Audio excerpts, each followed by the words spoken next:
May മാസം ലോക osteoporosis മാസമായിട്ടാണ് ആചരിക്കുന്നത്. നമുക്കറിയാം ഓസ്റ്റിയോപോറോസിസ് അതായത് എല്ലുകളുടെ സാന്ദ്രത കുറയുന്ന അവസ്ഥ സാധാരണയായി കൂടുതലും കണ്ടുവരുന്നത് മെൻസസ് കഴിഞ്ഞിട്ടുള്ള പോസ്റ്റ് മെനോപോസൽ ഫീമെയിൽസിനാണ്. അപ്പം ഓസ്റ്റിയോപോറോസിസ് എന്നതുകൊണ്ട് എന്താണ് ഉദ്ദേശിക്കുന്നത്? നമ്മുടെ അസ്ഥി പല പല ഹോർമോണുകൾ ഇൻവോൾവ് ചെയ്തിട്ടാണ് അതിൻ്റെ സാന്ദ്രത മെയിൻറ്റെയിൻ ചെയ്തിരിക്കുന്നത്. അതിൽ ഏറ്റവും പ്രധാനപ്പെട്ട ഹോർമോൺ ഈസ്ട്രജൻ തന്നെയാണ്. അപ്പോൾ പ്രത്യേകിച്ച് ഒരു പോസ്റ്റ് മെനോപോസൽ ഏജ് ഗ്രൂപ്പിൽ അല്ലെങ്കിൽ ആർത്തവം നിന്ന് കഴിയുന്ന ഒരു സമയത്ത് സ്ത്രീകളുടെ ഈസ്ട്രജൻ്റെ അളവ് കുറഞ്ഞു വരിക, അവരുടെ എല്ലുകളുടെ ശക്തി കുറയുകയും അതോടൊപ്പം തന്നെ ഫ്രാക്ചർ റിസ്ക് കൂടാനുള്ള സാധ്യതയും ഉണ്ട്. അപ്പോൾ നമുക്ക് പല ടൂളുകളാണ് എല്ലുകളുടെ സാന്ദ്രത കണ്ടുപിടിക്കാനായിട്ടുള്ളത്. അതിലേറ്റവും പ്രധാനപ്പെട്ടത് ഡെക്സാ സ്കാൻ എന്ന് പറയുന്നതാണ്. പിന്നെ ഡെക്സാ സ്കാൻ ഇല്ലാതെ തന്നെ ഫ്രാക്ചർ റിസ്ക് അസസ് ചെയ്യാനായിട്ട് ഫ്രാക്സ് സ്കോർ തുടങ്ങിയ സ്ക്രീനിങ് ടൂളുകളും ഇന്ന് അവൈലബിൾ ആണ്.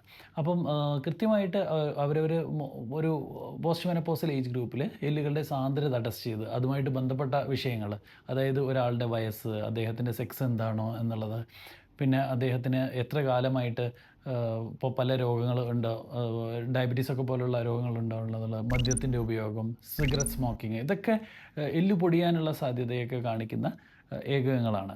അപ്പം കൃത്യമായിട്ട് ഇതൊക്കെ അസസ് ചെയ്തുകൊണ്ട് ഇതിലൊക്കെ നിയന്ത്രണങ്ങൾ വരുത്തിക്കൊണ്ട് ആവശ്യമെങ്കിൽ ഓസ്റ്റിയോപോറോസിസ് നിയന്ത്രിക്കാനുള്ള മരുന്നുകളും ഓസ്റ്റിയോപോറോസിസ് ഡയഗ്നോസിസ് ചെയ്ത അതിനുള്ള ട്രീറ്റ്മെൻറ്റ്, അതായത് ഇഞ്ചെക്ഷൻസും ഓറൽ ഗുളികകളായിട്ടുള്ള മരുന്നുകളൊക്കെ അവൈലബിൾ ആണ്. അതൊക്കെ കൃത്യമായിട്ട് എടുത്ത് എല്ലുകളുടെ ആരോഗ്യം സംരക്ഷിക്കാൻ ശ്രദ്ധിക്കുക. Thank you. Stay healthy. Follow for more.